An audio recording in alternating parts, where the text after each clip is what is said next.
नमस्कार, आप देख रहे हैं न्यूज स्टेट का डिजिटल प्लेटफॉर्म और मैं हूं आपके साथ प्रद्युम्न शर्मा। इस समय लगातार मुख्यमंत्री योगी प्रचार प्रसार कर रहे हैं क्योंकि अब आने वाले समय में चुनाव है। हाल ही में देखने को मिला था कि सीएम योगी की तरफ से जम्मू कश्मीर में भी कई सारी जनसभाएं की गई, जनसभाओं को संबोधित किया गया और अब हरियाणा में इस वक्त आपको बता दें कि सीएम जो है वो यहाँ पर मौजूद है। हरियाणा में भी कई जगह जनसभाएं होनी है और वहां पर भी मुख्यमंत्री बीजेपी प्रत्याशी के पक्ष में वोट करने की अपील जो है वो आम जनता से करते हुए नजर आएंगे। जन कल्याणकारी योजनाओं के बारे में बताएंगे और लोगों को लुभाने का प्रयास किया जाएगा। अपने पक्ष में मतदान करने की लोगों से अपील की जाएगी। लेकिन जिस तरीके से हम लगातार देख रहे हैं कि मुख्यमंत्री योगी को लगातार प्रचार प्रसार के लिए सबसे ज्यादा भेजा जाता है क्योंकि उनकी डिमांड बहुत ज्यादा हाई रहती है और ऐसा कहा जाता है कि जहां भी सीएम योगी पहुंचते हैं वहां पर सबसे ज्यादा भीड़ जो है वो देखने को मिलती है और सीएम को सुनने के लिए भी लोग वहां पर लगातार पहुंचते हैं। ये उससे आप अंदाजा लगा सकते हैं क्योंकि जितनी ज्यादा भीड़ होगी उस नेता की उतनी ज्यादा पॉपुलैरिटी होती है और सीएम योगी के साफ तौर पर इतनी ज्यादा बड़ी संख्या में लोग उनको सुनने के लिए पहुंचते हैं। इससे अंदाजा लगाया जा सकता है कि वो माहौल भी बदल सकते हैं और लोगों से जब भी वो कोई बात कहते हैं तो लोग उसको सुनते भी हैं, समझते भी हैं और कहीं ना कहीं उसका फर्क भी पड़ता हुआ नजर आता है। अब ऐसे में इस समय हरियाणा में मौजूद है मुख्यमंत्री, हरियाणा में जनसभाओं को संबोधित करेंगे और वहां का माहौल क्या है, किस तरीके से माहौल को भापने की कोशिश करेंगे, ये वक्त बताएगा। लेकिन माहौल बदल भी सकता है क्योंकि वहां पर लोकसभा के जब नतीजे आए थे तो 5-5 का आंकड़ा रहा था, यानी कि कांग्रेस और बीजेपी 5-5 पर रही थी। अब आने वाले समय में इन 5 का जो फासला आ चुका है बीजेपी के यहाँ से, जो 5 सीट निकल चुकी है, वो धीमे धीमे करके कैसे वापस आएंगी बीजेपी के पक्ष में, ये अपने आप एक बड़ा सवाल है। इस सवाल का जवाब ढूंढने की लगातार बीजेपी पूरी कोशिश कर रही है। मेरे सहयोगी सोनी भी मेरे साथ जुड़ेंगी और वो भी बताएंगी कि सोनी, जिस तरीके से लगातार अब सीएम प्रचार प्रसार के लिए सबसे ज्यादा जाते हैं और एक तरीके से ये कहा जा सकता है कि स्टार प्रचारक के तौर पर बीजेपी सबसे ज्यादा उनको भेजती है। और उनकी अब काफ़ी डिमांड भी है। काफी डिमांड रहती है उनकी। अब हरियाणा में सब सीएम मौजूद है, क्या कुछ खास रहेगा बताइए। देखिए, हालाँकि इस को लेके सभी पार्टियों ने अभी से अपनी कमर कस ली, हम्म। काफ़ी ज़ोरों-शोरों से प्रचार कर रहे हैं। लेकिन इस बीच में योगी आदित्यनाथ ने कुछ मतलब ऐसा दावा किया जा रहा है कि शायद ये अभी जो प्रचार होगा, इसके ज़रिए बीजेपी को कुछ फ़ायदा हो हम्म। सकता है।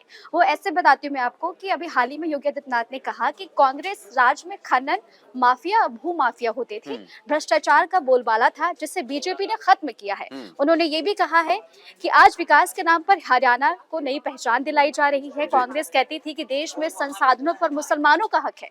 ये बीजेपी ने कभी नहीं हम्म। कहा। उन्होंने कहा कि पीएम मोदी कहते हैं कि सबका साथ और सबका विश्वास। तो कहीं न कहीं मतलब वो ये दिखाना चाह रहे हैं कि अब कांग्रेस को कहीं न कहीं वो मतलब साथ भी रहे हम्म। हैं और इसके ज़रिए वो ये दिखाना चाह रहे हैं कि मतलब कितना बदलाव किया है योगी आदित्यनाथ ने। यानी कि कुल मिलाकर ये कहा जा सकता है कि जिस फायर ब्रांड के तौर पर उनको भेजा जाता है वो कहीं ना कहीं उसका नतीजा वो निकालते हुए यहाँ पर दे भी जी। सकते हैं। और जिस तरीके से साफ तौर पर देखने को ये भी मिलता है कि बीजेपी जब भी उनको भेजती है तो काफी बड़ी संख्या में लोग उनको सुनने के लिए भी जी, पहुंचते हैं। और एक बात इसमें और हम्म। भी है कि उन्होंने ये भी कहा है कि बीजेपी का मतलब छत्तीस बरादरी की पार्टी नहीं है। हम्म। बीजेपी का मतलब है विकास की गारंटी की हम्म। पार्टी। तो ये कहीं न कहीं मतलब अपने चुनाव प्रचार के ज़रिए, अपने भाषणों के ज़रिए वो लोगों को लुभाने की भी कोशिश कर रहे हैं। लेकिन हम्म। अगर हम देखें तो हालाँकि अब देखते हैं कि इसके आगे क्या रिज़ल्ट आता है। लेकिन उन्होंने और एक चीज़ उन्होंने और भी ये कही है कि लोग भारत को कोसते थे, कि हम्म। भारत को चुनौती देते थे। आज उनके मुँह से राम, राम शब्द निकल रहा है हम्म। और अगर बीजेपी मजबूत होगी तो हरे राम, हरे कृष्णा भी लोग नारे यानी कि लगाते हुए अब श्री दिखेंगे। राम का तो मंदिर बन चुका है, भगवान कृष्ण यानी कि मथुरा की बारी है। एक इन इन इनडायरेक्ट वे में कहीं ना कहीं उन्होंने एक इंडिकेशन दे दिया है। लेकिन अगर हरियाणा की हम लहजे से बात करना चाहें तो हरियाणा में जिस तरीके से सीएम पहुंचे हुए हैं, माहौल बदल सकता है, कुछ कोशिश हो सकती है। ठीक है, हालाँकि इसको लेके नायाब सिंह सैनी ने भी अपने हम्म। काफ़ी ज़ोरों-शोरों से वो भी काफ़ी प्रचार कर रहे हैं, तो हम्म। इसमें ये है कि ऐन टाइम पे तो कुछ भी हो सकता है। हम्म। लेकिन इस बार अगर देखें तो हरियाणा में सीएम योगी की काफ़ी ज़्यादा हद तक डिमांड है। चलिए ठीक है, बहुत बहुत शुक्रिया आपका तमाम जानकारी हमारे साथ साझा करने के लिए। तो फिलहाल जिस तरीके से आपने देखा कहीं ना कहीं सीएम योगी की इस समय सबसे ज्यादा डिमांड जो है वो देखने को मिल रही है। तो चाहे हरियाणा की बात कर लें, जम्मू कश्मीर की बात कर लें, सबसे ज्यादा मुख्यमंत्री को बुलाया जाता है और वो स्टार प्रचारक के तौर पर जाते भी हैं। हर नेता यही चाहता है कि सीएम योगी उनके लिए प्रचार करने के लिए आए क्योंकि कहीं ना कहीं ये बहुत बड़ा इम्पैक्ट पड़ता है। कुछ चेहरे ऐसे होते हैं जिनको सुनने के लिए लोग पहुंचते ही पहुंचते हैं और उनमें से एक चेहरा सीएम योगी का भी है। सीएम योगी अपनी भाषा शैली की वजह से जाने जाते हैं। जिस तरीके से वो बोलते हैं वो कहीं न कहीं लोगों को प्रभावित भी करती है, उसकी वजह से कहीं न कहीं इसका फ़र्क पड़ता हुआ नज़र भी आता है। मेरे सीनियर कलीग भी मेरे संग जुड़े हैं और उनसे भी हम चर्चा करेंगे इस टॉपिक पर। जिस तरीके से सीएम लगातार सीएम योगी प्रचार प्रसार के लिए सबसे ज़्यादा भेजे जाते हैं बीजेपी की तरफ से और फायर ब्रांड के तौर पर उनको जाना जाता है। जहाँ भी वो जाते हैं लाखों की संख्या में लोग पहुँचते हैं सुनने के लिए। इस वक़्त हरियाणा में मौजूद हैं सीएम। कुछ फ़र्क हो सकता है चुनाव प्रचार के बाद, कुछ फ़र्क उनके जाने से कुछ पड़ सकता है? निश्चित रूप से जो अगर आप बात कीजिए तो सीएम योगी जो हैं सो हुँ। बीजेपी के हुँ। अगर प्रधानमंत्री मोदी और अमित शाह की बात करें, इन दोनों नेताओं को छोड़ दें, तो सबसे ज़्यादा डिमांड में अगर किसी एक नेता का होता है, तो उसमें से सीएम योगी है। और आप देखेंगे जो तकरीबन पिछले 10 साल से जब से वो मुख्यमंत्री बने उसके बाद से लगातार कम से कम इन 5 सालों के चुनाव में 5 साल के 4-5 साल के बीच में देश में जहां भी चुनाव हुआ है उसमें बीजेपी के प्रत्याशी के पक्ष में या बीजेपी गठबंधन इंडिया गठबंधन के प्रत्याशी के इसमें पक्ष में वो चुनाव प्रचार के लिए जाते हैं और उनका प्रभाव पड़ता है और प्रत्याशी जो हर प्रत्याशी का डिमांड होता है जो सीएम योगी है जो उनके क्षेत्र से प्रचार करने के लिए आए। तो इसी कड़ी में आपको कल हमने देखा जो पिछले 2 चरण में जो इसमें जम्मू कश्मीर में चुनाव था, 2 चरण चुनाव के लिए सीएम योगी लगातार चुनाव प्रचार करते रहे। अब तीसरे चरण के लिए भी वो जम्मू कश्मीर में चुनाव प्रचार वो कर रहे हैं। इसी कड़ी में अब जो चूंकि आपको 5 तारीख को हरियाणा में चुनाव है तो हरियाणा में आज ही अगर आप बात कीजिए तो आज सीएम योगी के 4 से 5 आपको हरियाणा में हैं। जनसभा को संबोधित करेंगे, लोगों से मिलना जुलना भी लगा रहेगा। जैसे आज है अटेली में, फरीदाबाद में, रादौर में और जगधारी में। मतलब आप देखिए आज 4 उनका ये है, मतलब 4 जगह उनकी आज रैली है। इससे अंदाजा लगाया जा सकता है कि कहीं ना कहीं उनकी डिमांड ज्यादा हो चुकी है।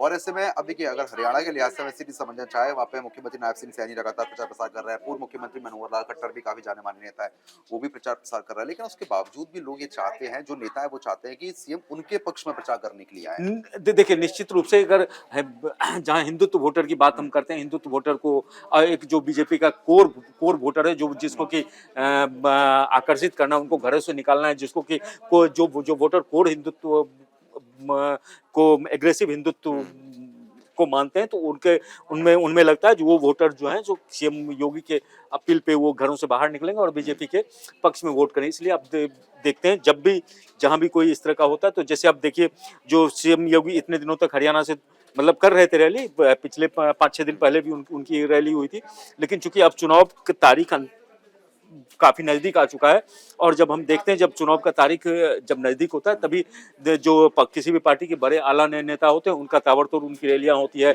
मॉब को एकजुट करने के लिए वो कोशिश करते हैं। तो उसी कड़ी में सीएम योगी माहौल बनाओ के पार्टी के पक्ष में और नेताओं के पक्ष में जो कमी रह जाती है तो उसके थ्रू वो दूर करने का पार्टी कोशिश करती है। कहीं ऐसा भी देखने को मिल सकता है कि जैसे जब भी पार्टी टिकट का बंटवारा करती है तो बड़ा ही सोच समझ के टिकट दी जाती है। अब सोच समझ के स्टार प्रचारक भी चुने जाते हैं कि उन्हीं को चुना जाए जो बिल्कुल लोग इकट्ठा कर पाए, जिनके नाम से भीड़ आ पाए। देखिए नाम भीड़ आ पाए और जिसके की अपील से जनता पे कोई असर हो, वोटर पे असर हो और उसके पार्टी के पक्ष में, पार्टी के मतदाताओं ये वोटरों के पक्ष में, पार्टी प्रत्याशी के पक्ष में जो वोट कर सके अपील पे। तो ऐसे नेताओं की बहुत चाहत होती है। और देखिए भीड़ जुटाने से भी देखिए अगर भीड़ आती है तो लोग उसका अनुमान ये लगाते हैं अगर किस नेता में कितनी भीड़ आ रही है तो मतलब उसका उतना इफेक्ट है और उसका जो अगर वो बोलता है तो उनपे जो वोटरों पे उतना इम्पैक्ट उसका पड़ेगा। कहीं ना कहीं ये कहा जा सकता है कि सीएम जाएंगे तो माहौल बदल सकता है और जो पक्ष में जो प्रचार हो रहा है उससे कहीं ना कहीं जो एक योजनाओं के बारे में बताया जाएगा, तमाम जोड़ने का प्रयास किया जाता है। देखिए सबसे बड़ी बात है जो सीएम योगी अपना एक सीएम योगी आप देखिए तो तकरीबन आपको 10 साल से उत्तर प्रदेश में हैं और कम से कम 10 नहीं तो 7-8 साल तो हो ही गया और इतने दिनों से मतलब 2 टर्म वो सीएम रह चुके हैं। उनके में जो आपको जो उत्तर प्रदेश का एक मॉडल है डबल इंडियन केंद्र और उत्तर प्रदेश का, तो वो उस अपने मुद्दे को, अपने लॉ एंड ऑर्डर को उन्होंने उत्तर प्रदेश में कैसे सुधारा और कैसे सीएम योगी ने काम किया, तो उस हिसाब से उनका जो प्रचार प्रसार का होता है, जो जिस तरह से एग्रेसिवली वो हिंदुत्व को और एक बोल्ड स्टेप में जो अपना वो भाषण अपना देते हैं तो इसका इम्पैक्ट होता है। और इसी कड़ी में सीएम योगी एक आज जो है ब्रांड एक बोले सीएम योगी एक ब्रांड बन चुके हैं और एक ब्रांड प्रचारक के रूप में बीजेपी उनको पेश करती है। बिल्कुल, चलिए ठीक है। तो फिर जिस तरीके से आपने सुना कहीं ना कहीं ब्रांड के तौर पर उनको पेश किया जाता है और जहां भी वो जाते हैं तो अधिकतर हम लोग देखते हैं कि काफी बड़ी संख्या में लोग उनको सुनने के लिए आते हैं। इससे कुल मिलाकर ये समझा जा सकता है कि बीजेपी उनका सही तौर पर उपयोग कर रही है और ये कहना गलत नहीं होगा कि जहां भी वो जाएंगे तो भीड़ अपने आप वहां पर जुटती है, जुटाने की जरूरत नहीं पड़ती है। तो देखने वाली बात ये रहेगी कि जहां जहां भी प्रचार किए जा रहे हैं वहां पर रिजल्ट किस तरीके से देखने को मिलेगा। फिलहाल अभी के लिए सिर्फ इतना ही। ज़रा खबरों के लिए आप हमारा डिजिटल प्लेटफॉर्म जरूर सब्सक्राइब करें।